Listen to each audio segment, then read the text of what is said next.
আয়ান বর্তমানে কোনে আছি আপনারা জানেন, চলেন না আন্না করে ঘুরে দেয়। আন্না করে তো আবার ভিডিও রিভিউ না দেয়লে আপনারা ভিডিও চান না।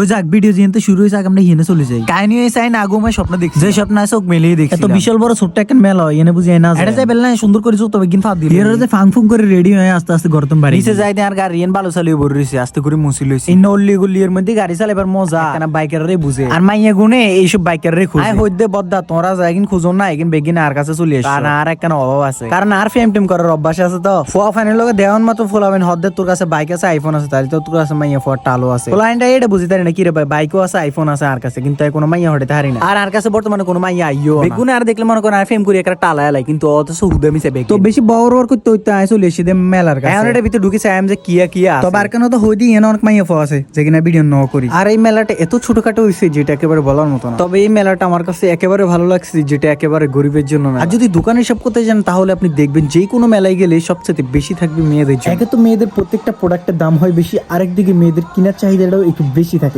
যার জন্য আপনি যে কোনো মেলায় যাবেন মেয়েদের সবচেয়ে প্রোডাক্ট বেশি দেখবেন। আর অন্য সাইডের দিকে তাকালে দেখা যায় ছোট বাচ্চাদের খেলনা, যেটা দেখলে একেবারে অতীতের কথা মনে পড়ে যায়। আমাদের অতীত যে আমাদের কত প্রিয় ছিল, কত মজা ছিল, কত আনন্দের ছিল, যেটা এখন বুঝতে পারতো। এখন এটাও বুঝতেছি যে এখন এগুলা ভেবেও লাভ নাই, আর আগের দিন তো পাবো। শীত আসলে এই জিনিসটা আমাদের কাছে খুবই ভালো লাগে, যেটা শীতকাল অনেক পরিমাণে মেলা হয়, আর প্রত্যেকটা মেলাতে কিছু কিনি বা না কিনি কিন্তু ঘুরতে যাইতে আলাদা একটা মজা লাগে। হ্যাঁ, এই জিনিসটা আজকে আফসোস লাগতেছি, যদি আজকে কেউ থাকতো তাহলে অবশ্যই মেলা নিয়ে এসে তাকে আগে কফি খাওয়া। সে যদি চাইতো তাহলে এটা নিয়ে তার হাতে পিঠা বানানো খাইতো। হ্যাঁ, সে যদি চাইতো তাহলে এই মেলা ভিতরে যত কিছু আছে তাহলে সবকিছু আমি তার জন্য নিয়ে নিতাম। হ্যাঁ, সে যদি চাইতো তাহলে তাকে আমি 10-12টা বাচ্চা দিতাম, আর তাদেরকে নিয়ে মেলায় এসে এত সুন্দর সুন্দর খেলনাপাতিগুলো আমি কিনে দিতাম। দুইজন একসাথে হাতের উপর হাত রেখে কি সুন্দর আড্ডা দিতাম। সে আড্ডাগুলো এখন সিঙ্গেল থেকে মিস করতেছি বদ্দা। তো মেলাটালে বেগিন ঘুরে শেষ, বেগিন দেয়ানো শেষ। সবাই ভালো থাকবেন, সুস্থ থাকবেন, আমিও চলে যাচ্ছি। সবাইকে আসসালামু আলাইকুম।